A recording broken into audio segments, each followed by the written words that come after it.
All right, it says that I'm live. That's a good thing. We'll give people a moment to join.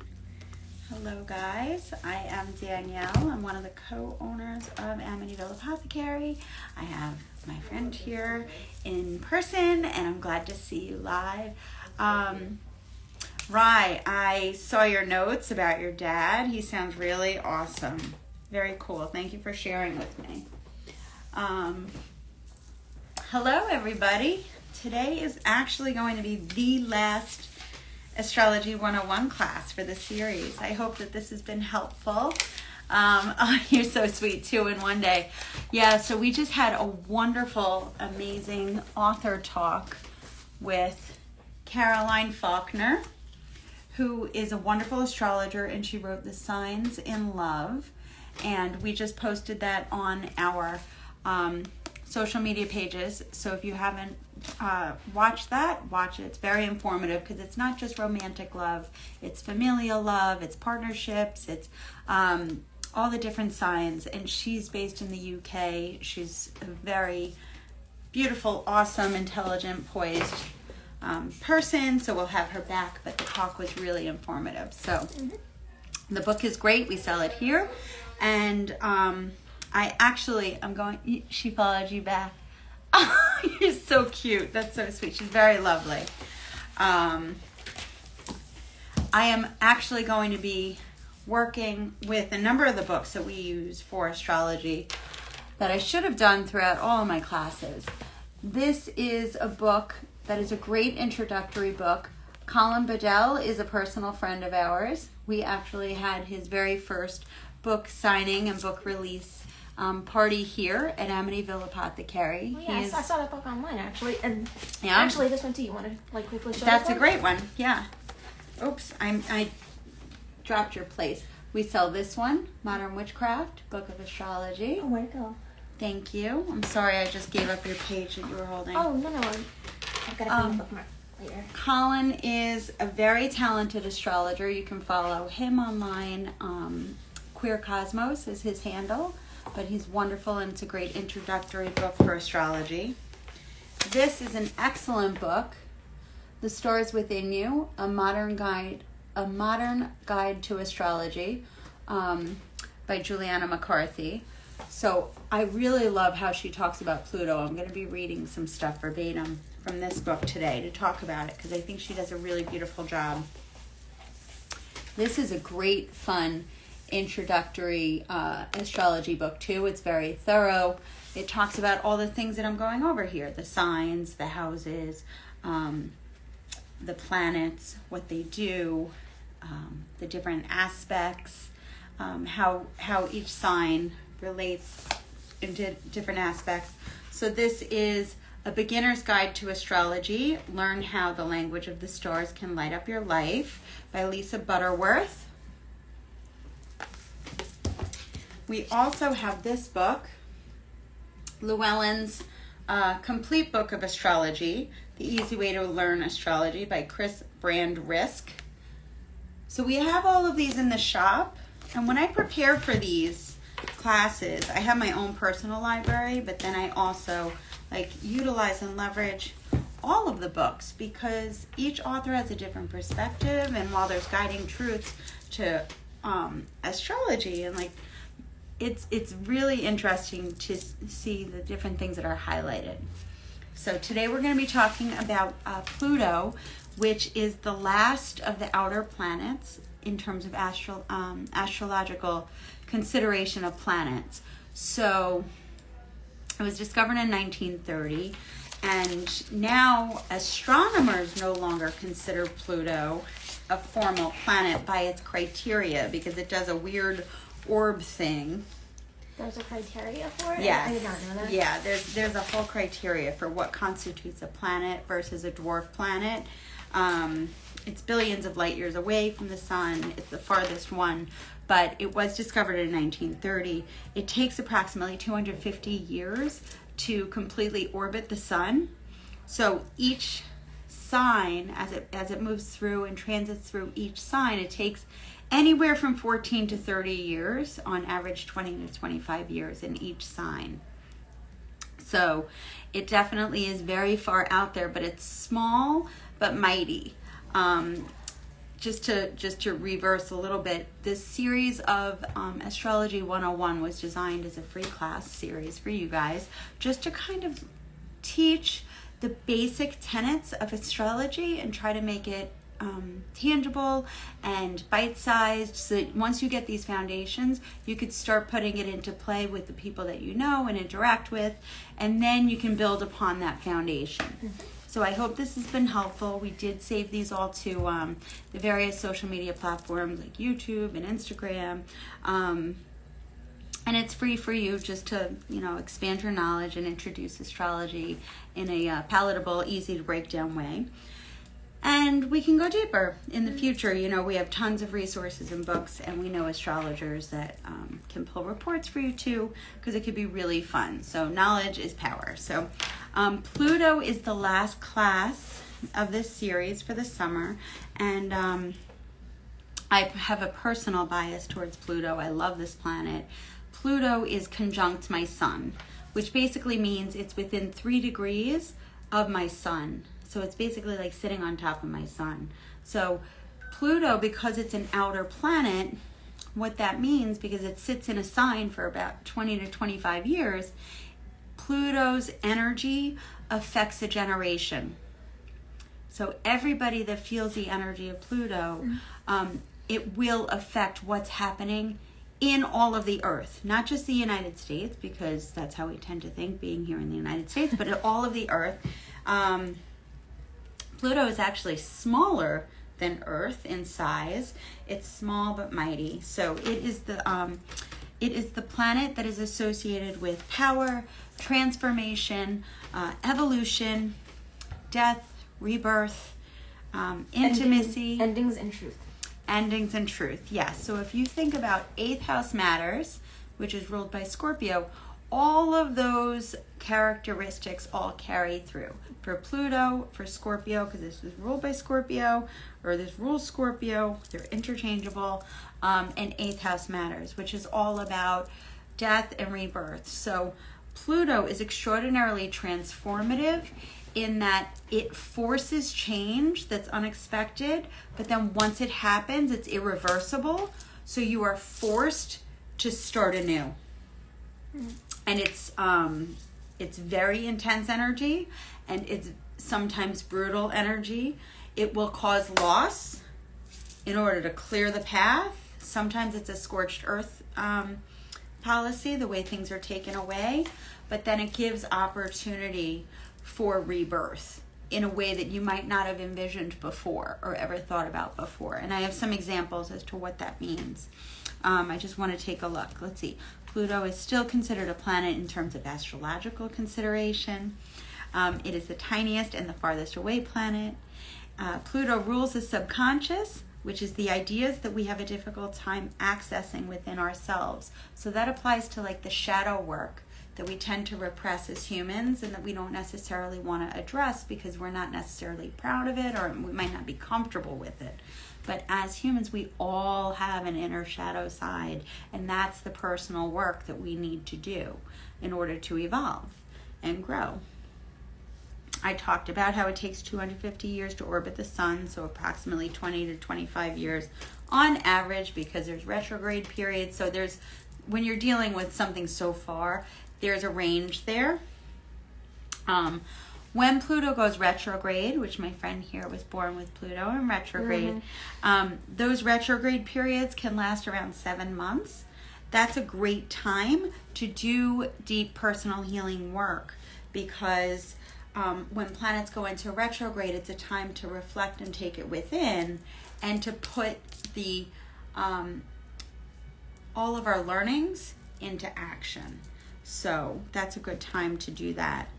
So Pluto is named for the mythological god of the underworld, the ruler of the dead. So in Greek mythology, Hades, yes, it refers to and the card for this planet is actually Death, which is actually right there. You go, the Death card, yes. So I was going to say, the Death card, when people see the Death card in tarot, they get afraid, and they're like, oh my God. I don't. Well, what it represents, and then I try to tell people, it doesn't necessarily represent death. Even though it's a death card, it doesn't mean like a literal death. It can be a figurative death, which means that some cycle is ending and a new one is beginning. So something has to be cleared and completed so that you can't go back. It's dead, it's closed, and then a new cycle begins. So what were you going to say? Yeah, I was going to say, because that's actually what Scorpios are all. They're all about ego death. It's all Scorpio. It's more of an ego and like I mean, the death card can be in the right circumstances a physical death, but it's never going to like you are going to die kind of. It's sometimes it can. Not always. Sometimes it's figurative, right? So, the ruling sign of Pluto is Scorpio, and so Pluto's transformative energy rules death and rebirth. So, intensity, mystery, creation, and destruction are all ruled by Pluto, and this planet brings things to an end so it can start them anew. So what that means is, for example, I was working at 25. Hi, Tori. I'm so glad you're here. We're talking about Pluto today. So I was working in my corporate America job for probably close to 25 years, and it was in corporate sales in advertising, which I had done my whole career. But I had already had signs of like burnout and fatigue, and I just was like, what am I doing? And I would go from job to job, and I was really kind of burned out. So I knew this in my gut, but it wasn't so bad that it forced me to like really make moves until one day, while I was just like, I took a personal weekend, and I took that Friday, Saturday, Sunday. I went down to Texas with some friends. I got an email from my work on that Friday saying, your job has been eliminated as part of corporate cuts. Nothing personal. And just like that, my world was upended. I had just, done renovations to my house, and like it was life changing. In a moment, it was always before and after. And it just verified in me everything that I had been feeling, like that niggling sensation about like, I want to make a change. I got to make a change. I'm just so tired of this. I want to do, but it wasn't so bad that it was pushing me out of my comfort zone to do something different, until the universe was like, guess what? Whoop! It's a tower moment.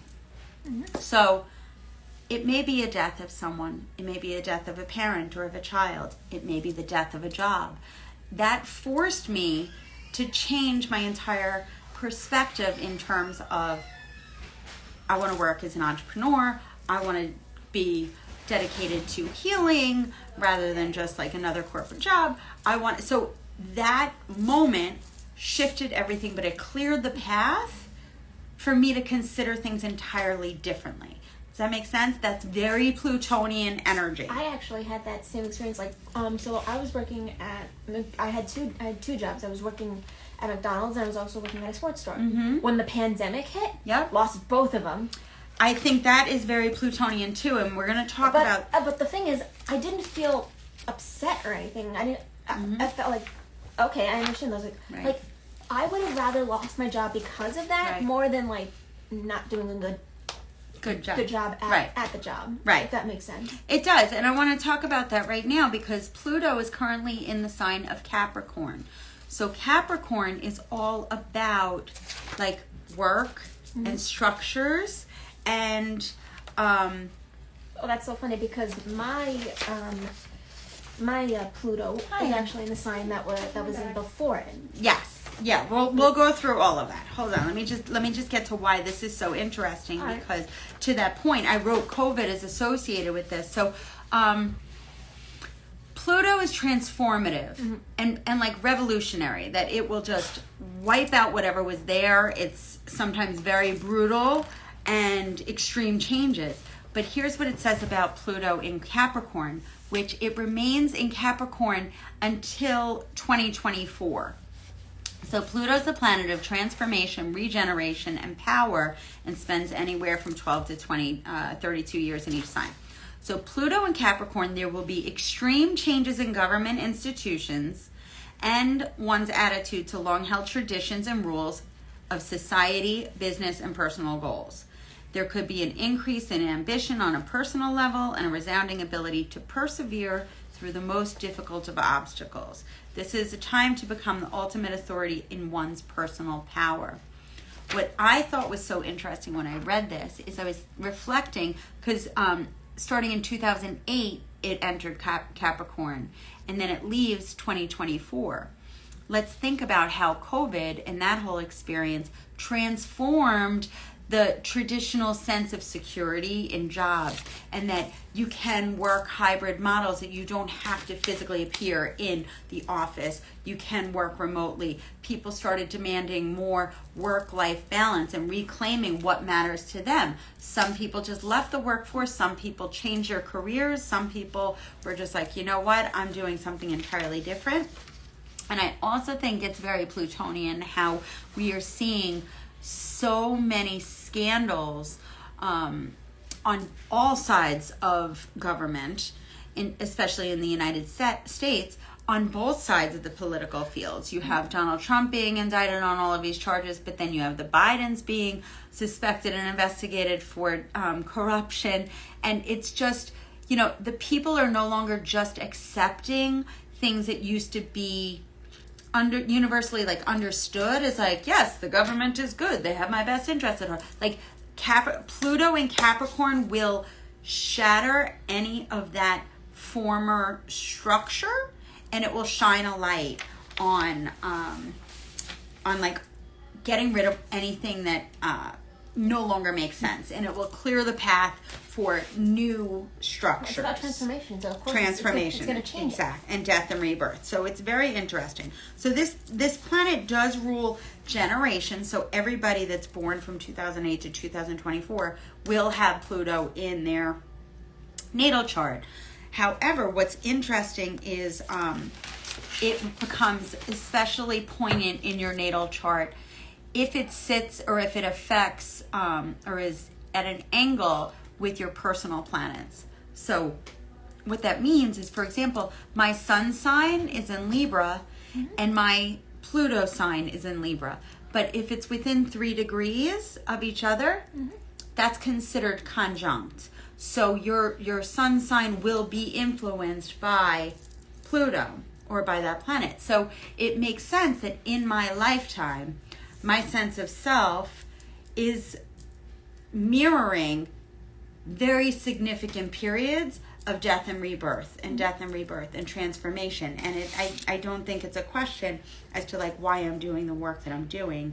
And I attribute a lot of that to Pluto being conjunct my sun. Yeah, I was actually doing a bunch of research on this too, especially with my generation, with Gen Z. Are we going to talk about the different generations? Yeah, we are. Absolutely. Because I found a lot of good information about Generation Z. And there's cool stuff. Yeah, I want to hear your stuff when we get up to that part. Thank you for coming prepared. But also I like that. My planet, there's no other planets where my Pluto sits, though. It's all alone. It's the loner. It's just... Okay. Alone, it's just alone in that one house. It's like... Which house is it? Oh, okay. Let me just... Because that's another thing. Also in your natal chart, your generation... 4th house in Sagittarius. The 4th house. So that's going to affect your family matters. And we'll talk about what Sagittarius represents. But it's in Sagittarius. It's Right. So that energy of Sagittarius is going to be true for your generation that was born at the same age as you. Just so wait we're not up to that yet. But I'm just brace yourself.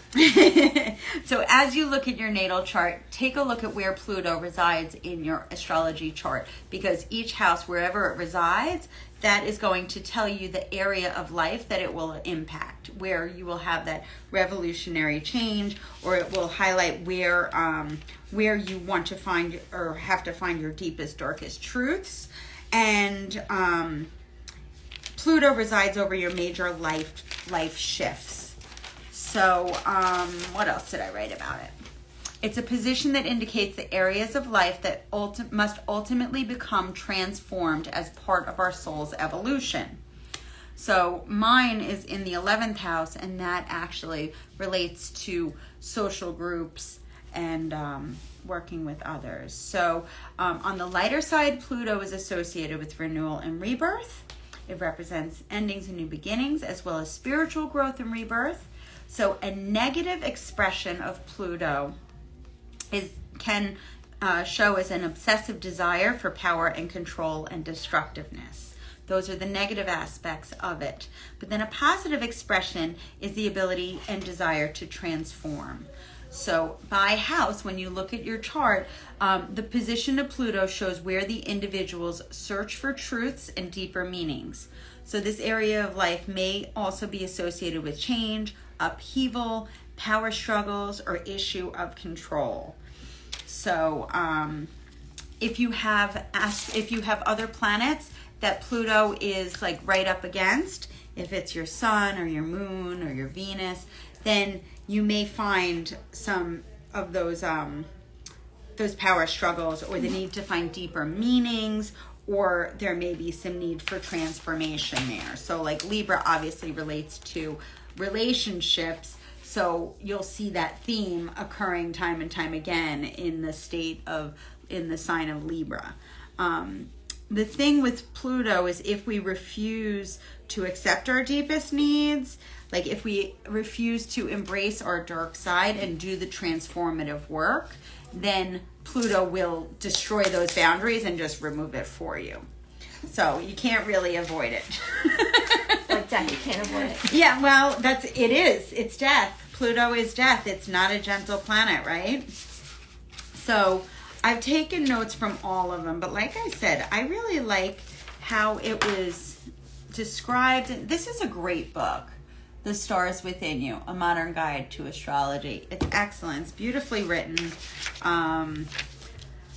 So there's Plutonian lessons as a collective. Let's see.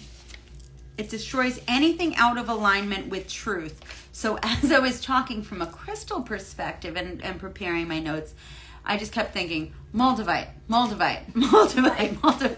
So like the crystal Moldavite is the crystal meteoric form of Pluto in my assessment. So, as long as it's going to align you with your highest and greatest good, but it may be a painful lesson. So, here, I wanted to read it out of this because, here it goes.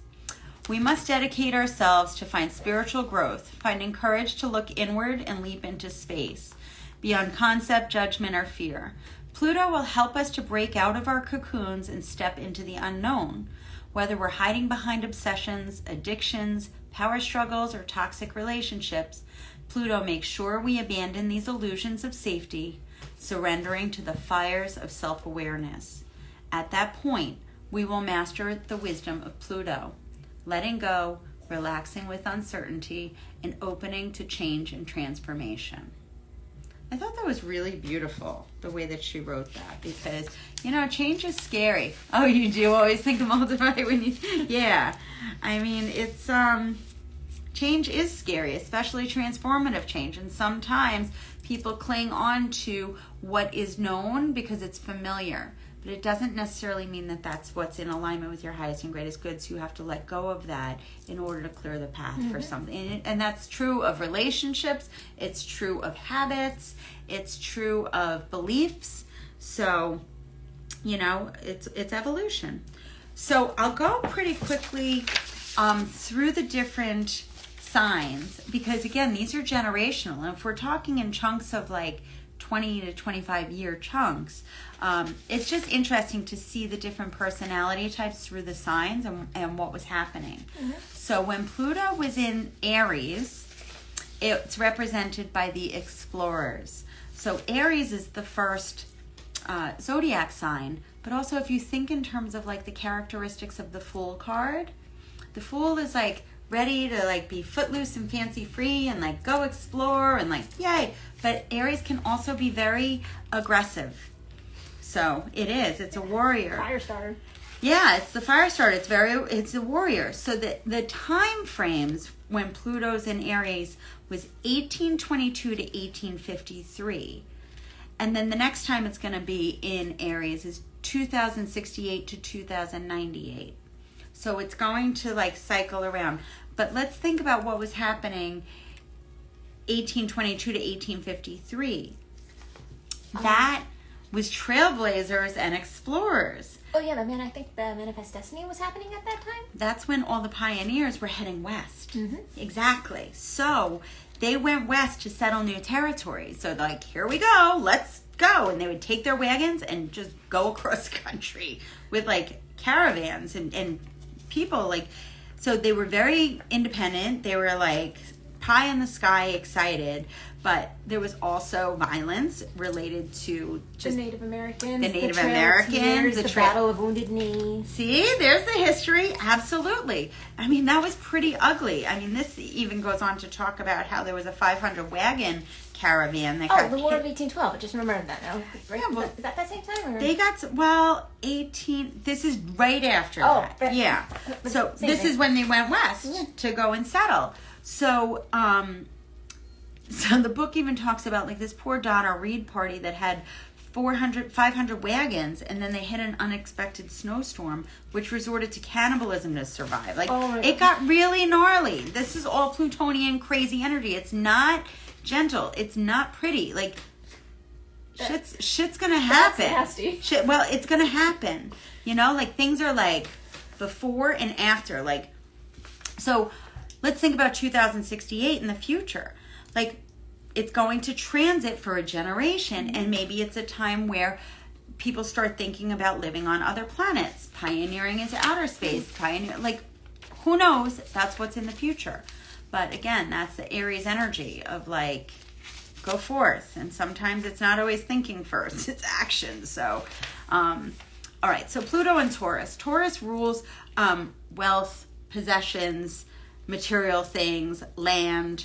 So generations with Pluto and Taurus is 1853 to 1884.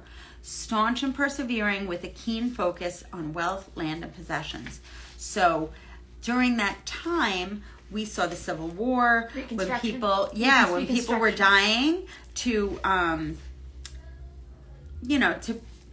over the right for like possessing humans, like slavery. Yep. So capitalism overtook feudalism at that time. There was the Industrial Revolution, which created the empires of wealth, the monopolies and cartels.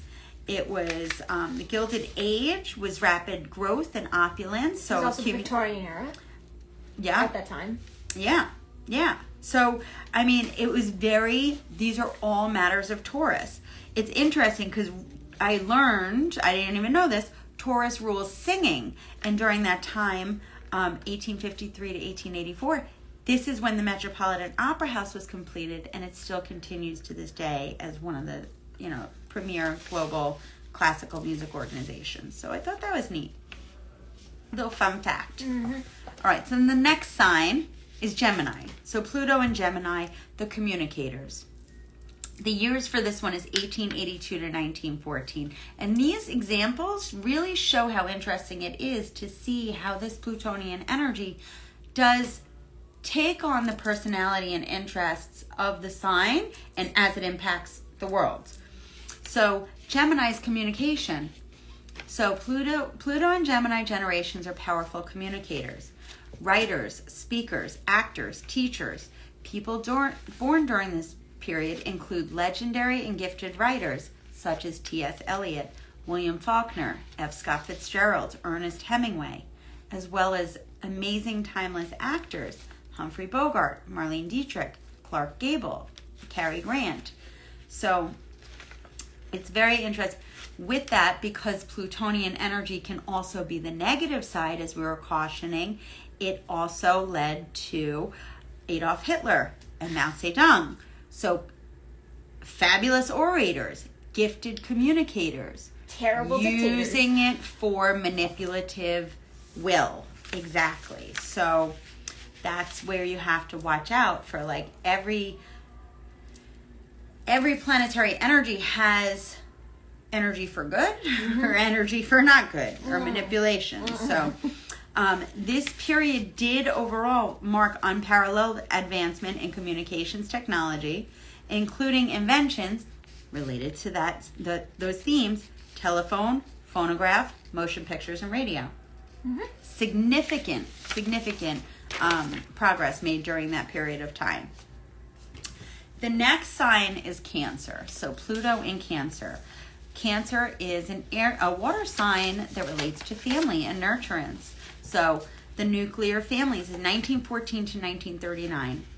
So Pluto and Cancer generations are deeply emotional beings. We know Cancerians very emotional and sensitive, with strong ties to family, home, and to their countries. So since it's Plutonian energy of Cancer, Cancer rules families and femininity.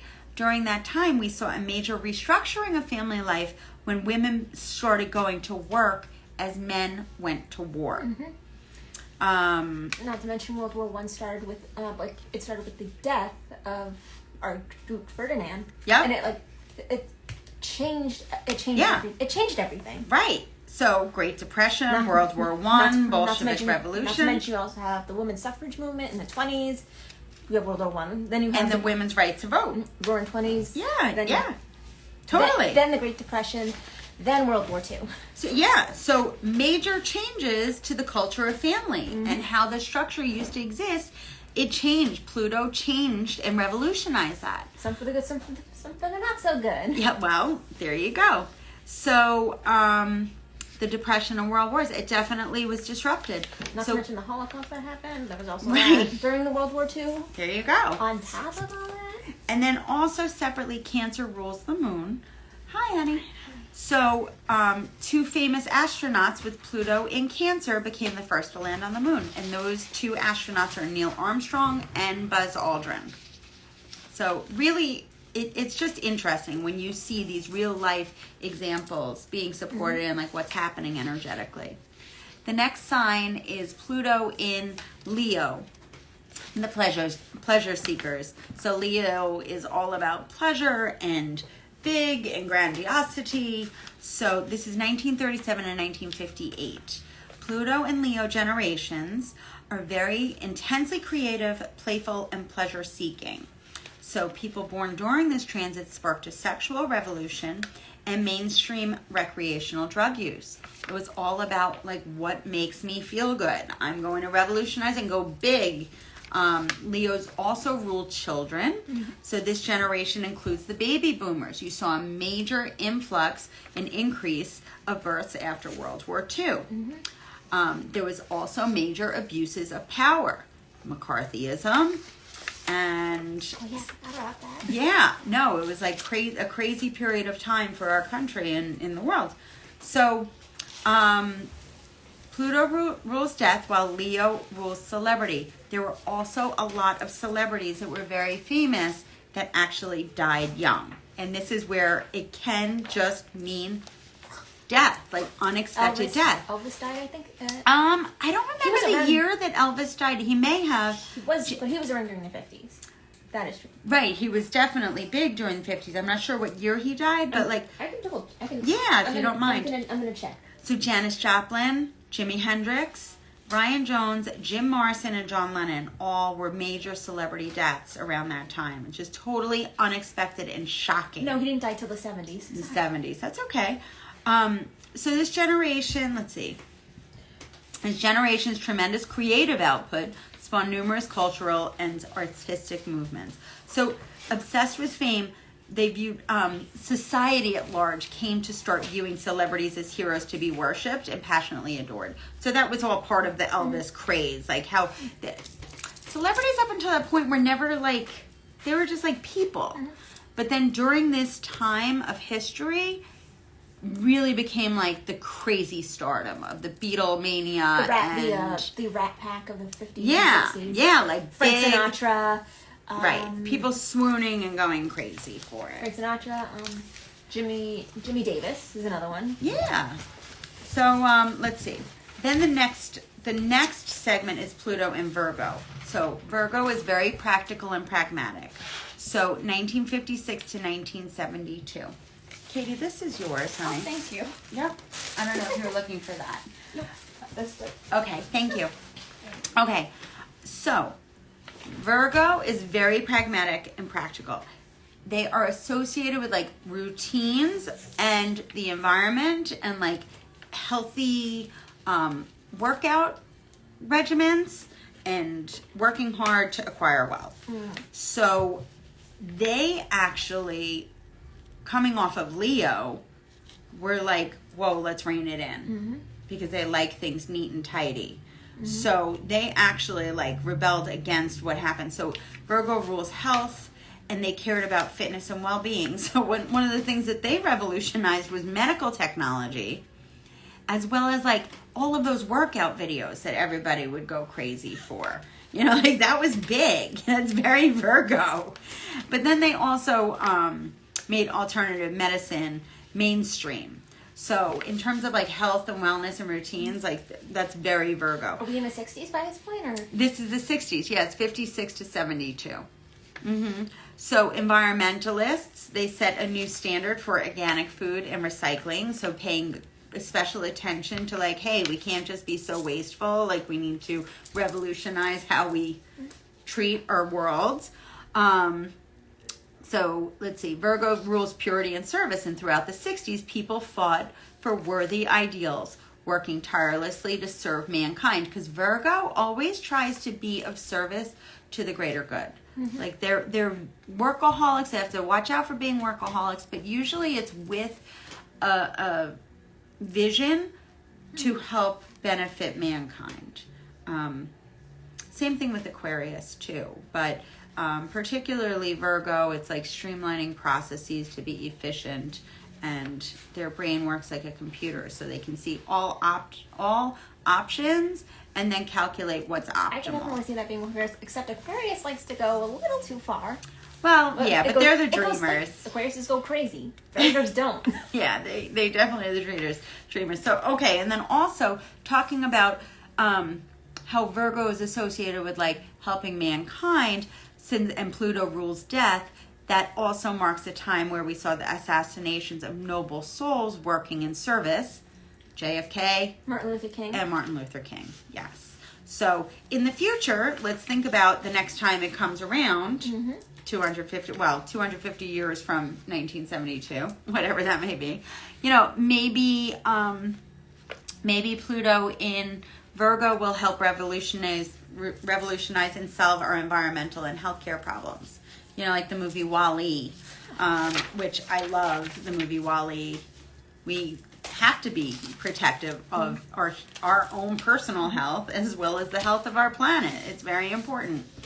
All right, Pluto and Libra. This is me and my generation. Pluto and Libra generations are concerned with fairness, equality, and justice. All very Libran principles. So Gen Xers, and it's also like the planet of femininity.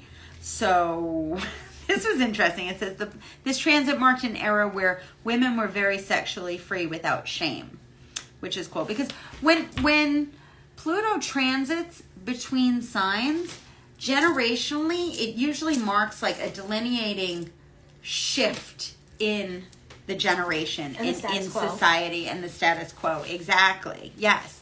So it was very liberating, very Plutonian, very liberating. This generation invented metrosexuality, which is the blurring of the lines between male and female. Think about it. Libra is very balanced. So it leads to that nebulous adoption. Libra also rules art. So, you know, it helped art generate a major social transformation, and it rules peace, and the Vietnam War came to an end at this time. Summer of Love, 1969. That's right. Yeah. So this is 71. So this is like, that's right.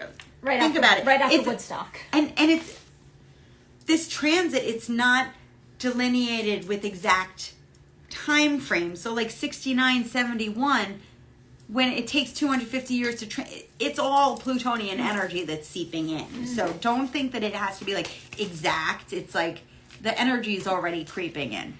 So this is very interesting. So the Vietnam War came to an end, and then China and U.S. kind of started making peaceful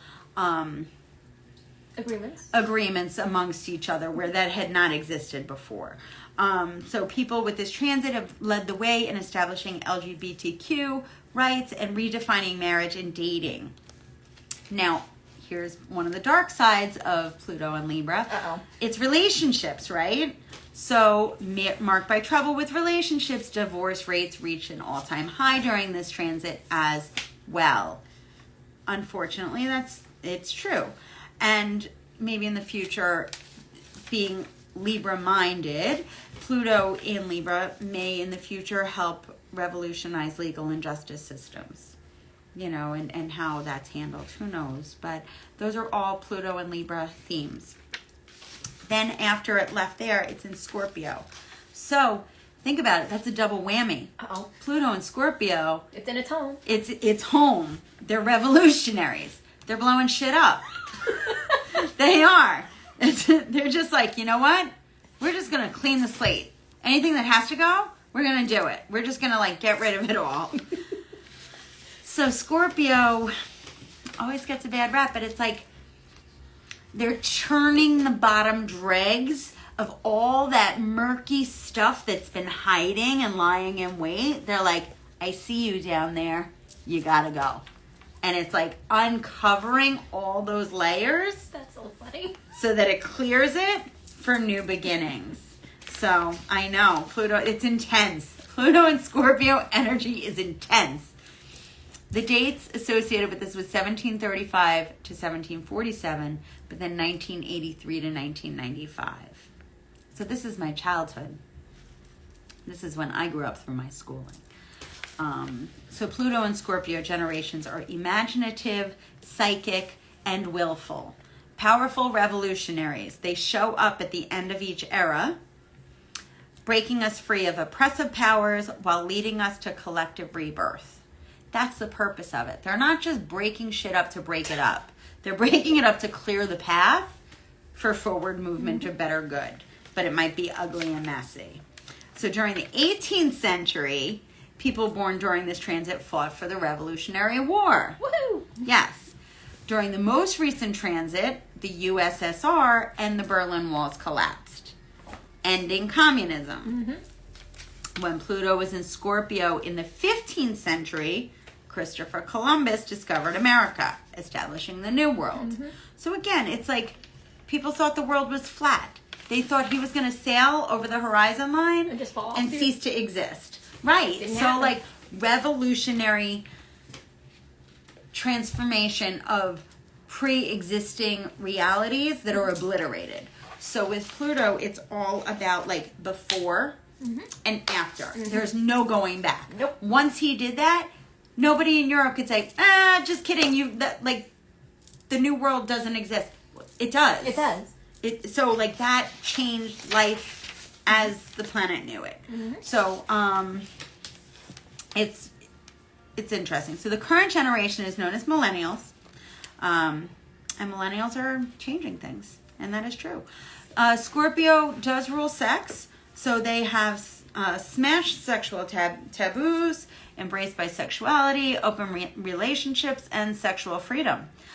This type of societal acceptance related to all walks of sexuality and freedom and expression never would have existed in the past. Like it would have, people have lost their lives for speaking in such ways. Like I think about the earlier phases of the early pioneers, you know, and like the 1950s was so stoic and staid, and like, you know, something they would never even be able to imagine a world and a society that's so open. So you can see. But there were like countercultures back in that day too. Yeah, but it wasn't societally accepted in the manner with which it is now.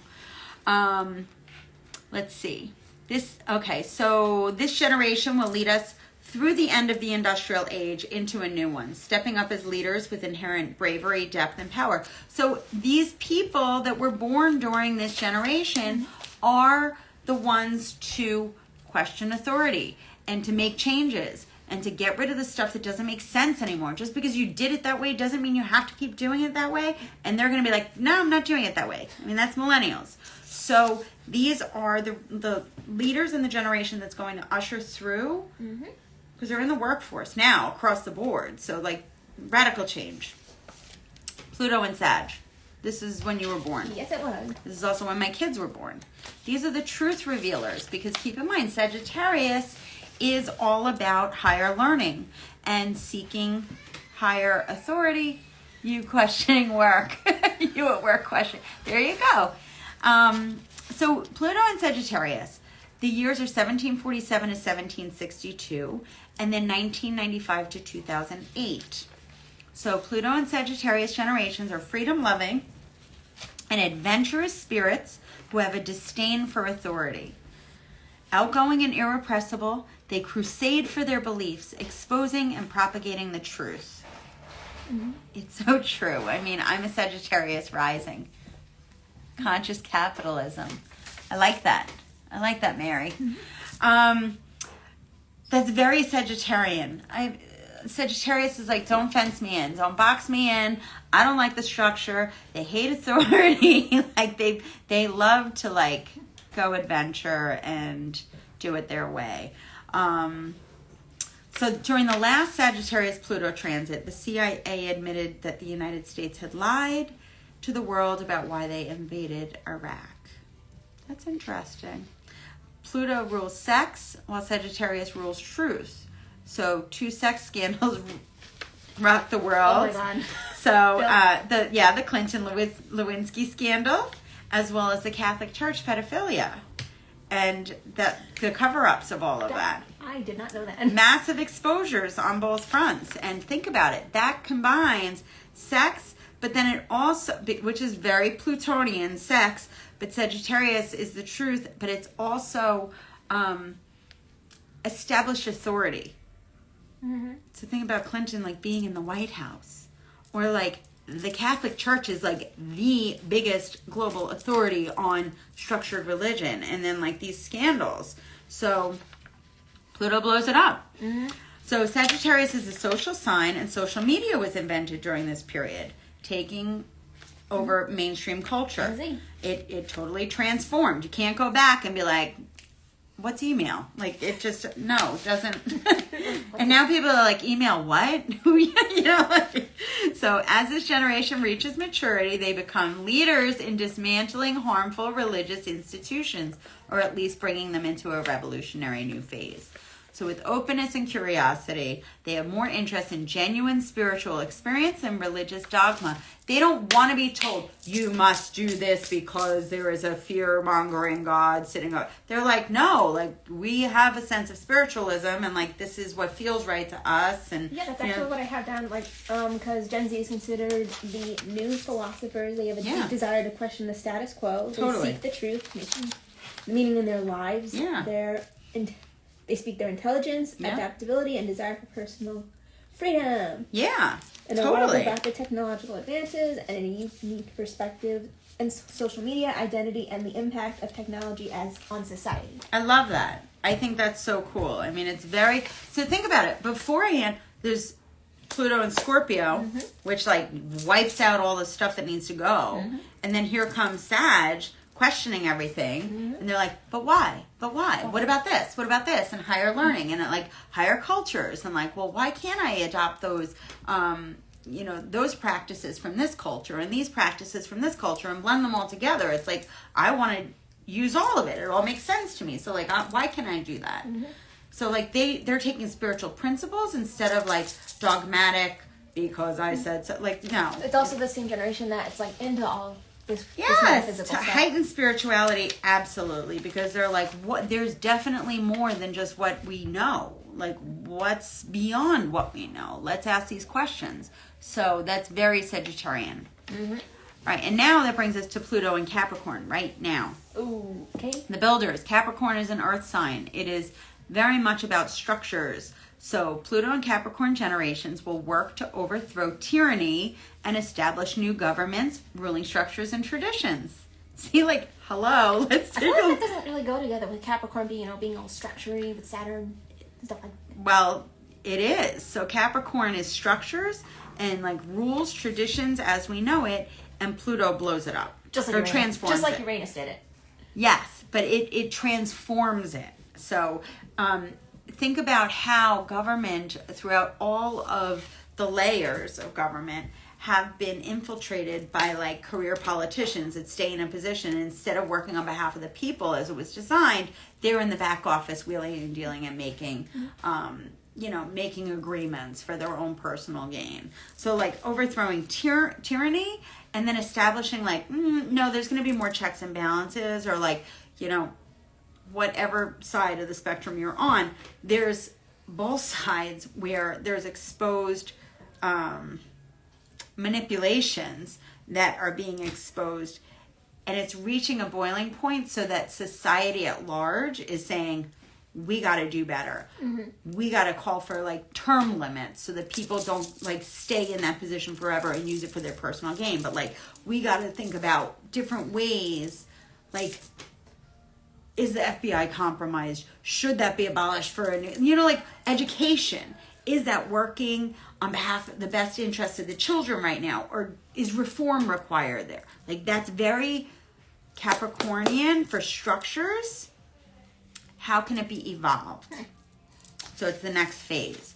So let's see. During this transit in the 18th century, the founding fathers signed the Declaration of Independence, which marked the birth of the United States. Let's see. Pluto's recent transit through Capricorn has been marked by political upheaval and overturning of patriarchal traditions. So we'll see how it all plays out. But I just think like there's more and more people who are like tired of doing it the way it's always been done. And they're like, but why? Like we could do it different ways and still have like good outcomes. So I think it's just going to be really interesting. I'm seeing it across the board with all of the fresh new ideas coming at all levels of government in particular, but also schooling and all types of structures and traditions, and even like religion as we know it, to different adoptions of spiritual practices. So, okay, Pluto and Aquarius.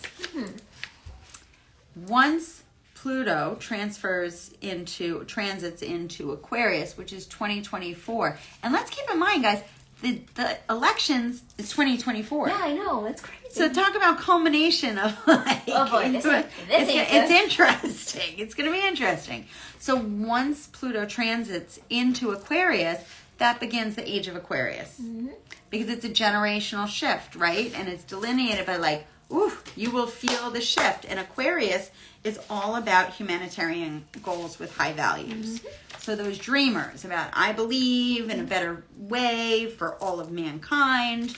They tout democracy, and they always work to help the underdogs. That's very Aquarian. So the last transit for Aquarius was the French Revolution.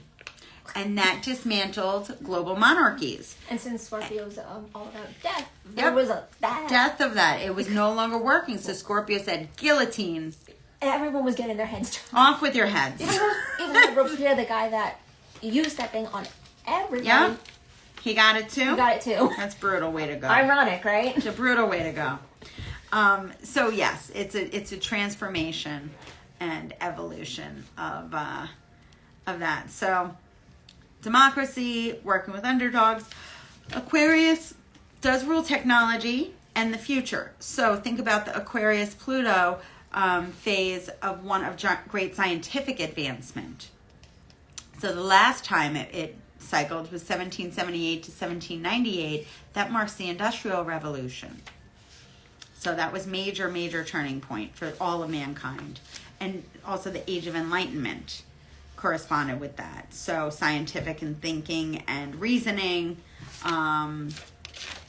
So now it's very interesting as we're approaching this very soon. Think about themes that have been coming about like artificial intelligence. So thinking about the future transit will likely correlate with the great surge in technology when humans may begin merging with computers. Like think about it. This has been an ongoing upcoming theme and concern. Especially with this, the writer strikes. Yes, the writer strikes. Absolutely. The writer strikes, SAG. Like, I grew up being an actress. I did a lot of background work in movies. It was fun, and I made money doing it, whatever. But, like, they'd be like, okay, background, go. And I'd, like, walk back and forth. But, like, basically part of it is they now want to, like, hire you for one day have you walk around, and then use artificial intelligence to take my likeness so they can take me in that one shot and have full rights to be able to like manipulate me and my likeness to use me like in the future for like it's a little scary, a little spooky, and a little manipulative. So that's the acting side of it, but and also just computer generation of realities that may or may not exist. We're seeing it in art, we're seeing it in film, we're seeing it all over the place. I mean, ChatGPT. It's wonderful. It's a great tool.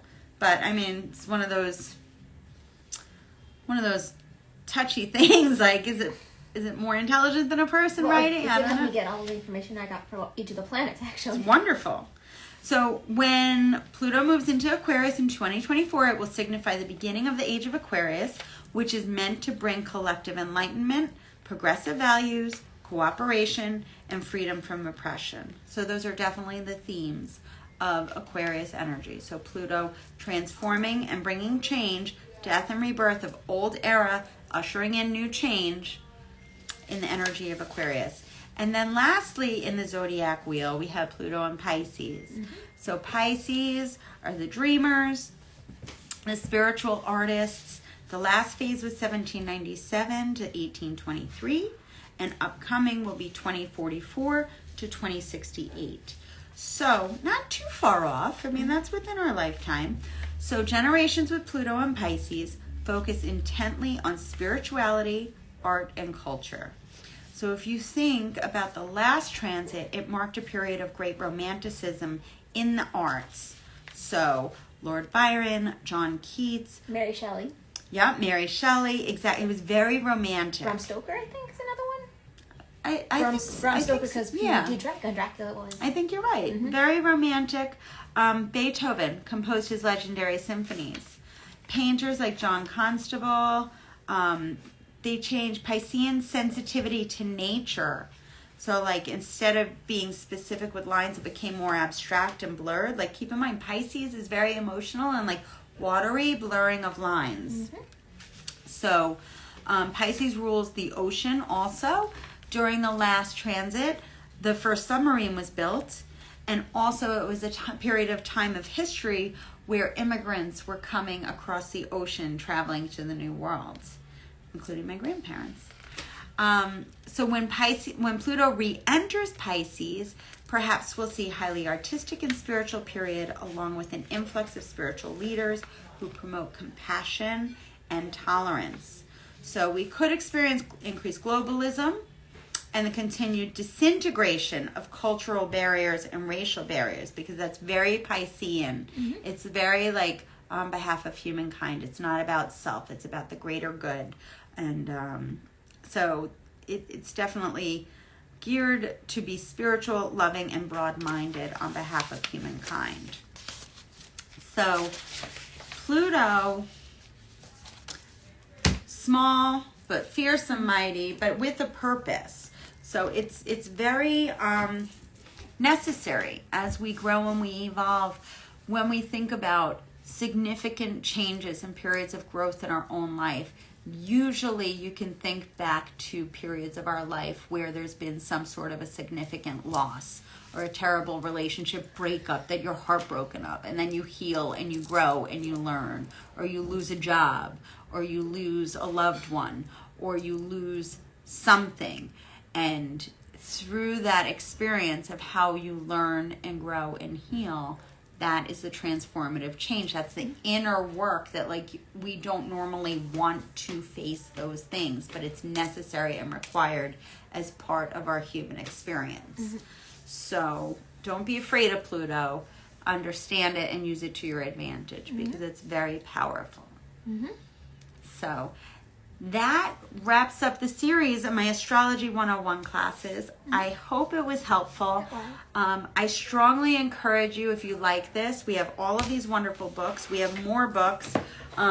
Also, you can check out, this is another book, The Signs in Love by Carolyn Faulkner, The Stars Within You, A Modern Guide to Astrology, A Little Bit of Astrology by Colin Bedell, This is a beginner's guide to astrology.